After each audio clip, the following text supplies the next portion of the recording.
BB ન્યૂઝમાં આપનું સ્વાગત છે। હું છું અજીઝ ઝુપેલવાલા। સમાચારમાં વાત કરીએ તો 5 વર્ષીય મંસૂરી મોહમ્મદ ઝૈદે જીવનનો પહેલો રોજો રાખી મજબૂત મનોબળનું પ્રેરણાદાયક ઉદાહરણ પૂરું પાડ્યું। ઉનાળાની આકરી ગરમીમાં ભૂખ અને તરસ સહન કરી ખુદાની ઇબાદતમાં તન્મન્ય રહી ધર્મ પ્રતિ શ્રદ્ધા અને મજબૂતનો મનોબળનું પ્રદર્શિત કરેલું અનોખું ઉદાહરણ હાલ ચાલી રહેલા પવિત્ર રમજાન માસ દરમિયાન મુસ્લિમ સમુદાયના લોકો ખુદાની ઇબાદતમાં તન્મન્ય થાય છે।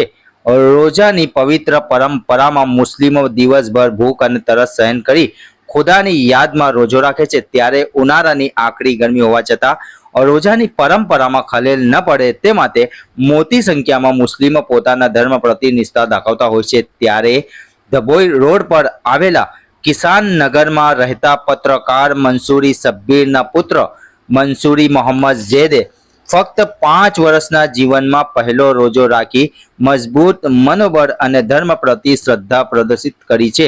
ત્યારે નાનકડી ઉંમરમાં ભૂખ અને તરસ સહન કરીને રોજાનું પાલન કરવું એ ખરેખર પ્રેરણાદાયક ઘટના છે।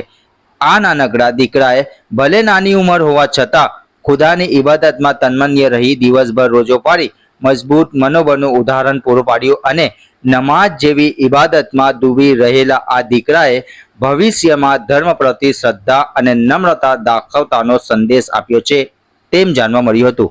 રિપોર્ટ અઝીઝ ઝુપેલવાલા। ઘંટી છે તેમને ક્લિક કરો જેથી અપડેટ ન્યૂઝ તમારા સુધી પહોંચી શકે।